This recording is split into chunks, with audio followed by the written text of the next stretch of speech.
আমি ভাবছি ফেসবুক, ইউটিউবের কাজ ছেড়ে দেব, আর কাজ করব না। এক কথায় মোবাইল ইউজ করব না। কেন বললাম জানতে গেলে পুরো ভিডিওটা দেখতে হবে। তো হ্যালো এভরিওয়ান, তোমরা সবাই কেমন আছো? এখন বাজে দুপুর 1টা। হ্যাঁ, প্রথমে যা বলেছি ঠিকই শুনতে পারছো, কাজ করা ছেড়ে দেব। কারণ কেন ছেড়ে দেব? দেখো, ভিউজ আসছে না তাই বলে না, ভিউজ আজকে আসেনি কালকে আসবে। কারণ কষ্ট করলে তো কেষ্ট মেলে, কথায় আছে না?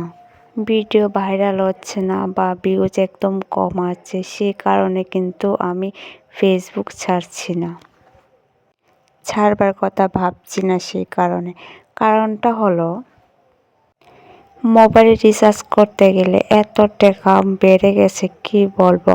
মানে আমার পক্ষে তো একদম অসম্ভব। 28 দিনের মধ্যে রিচার্জ শেষ হয়ে যায়। 28 দিন পর কী করে রিচার্জ করব, সেই টেনশন থাকে। আচ্ছা, তোমাদের কার কার আমার মতন সমস্যা আছে একটু কমেন্টে বলবা।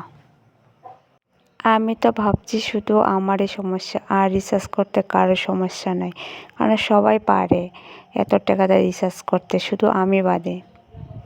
আমার মনে হয়, আর কার কার মনে হয় যে রিচার্জের দাম কমালে আমাদের জন্য অনেকটাই ভালো হবে? কার কার এমন মনে হয়?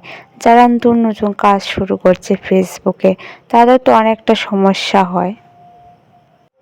28 দিন পরে কীভাবে রিচার্জ করবে সেই নিয়ে টেনশন আর ভাবনা থাকে। আর যারা ফেসবুকে বা ইউটিউবে কাজ করে সফলতা পেয়েছে, তাদের কাছে এই টাকা রিচার্জ করা মানে কিছু না।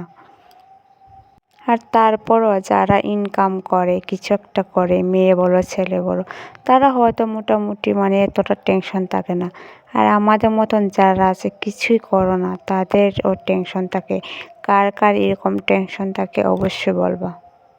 তাই ভেবে নিয়েছি, এরকম চলতে থাকলে রিচার্জের দাম যদি না কমে, আর মোবাইলে ইউজ করব না। ভিডিও করা তো দূরের কথা, মোবাইলে কোনো দিন ইউজ করব না, এরকম ভাবনারই।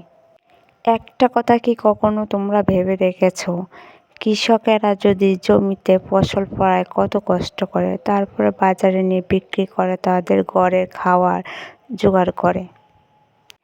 তারা যদি দাম যতটুকু পরিমাণে এর থেকে একটু বেশি বাড়ায়, তাহলে দেখবে মানুষের মাথা ব্যথা উঠে যায়।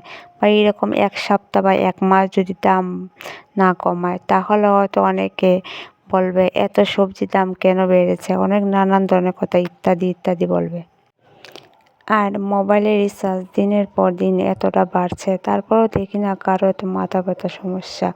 28 দিন পরেই সবাই রিচার্জ করছে। মানুষে বলে মোবাইল ছাড়া নাকি থাকা যায় না, অবশ্যই থাকা যায়।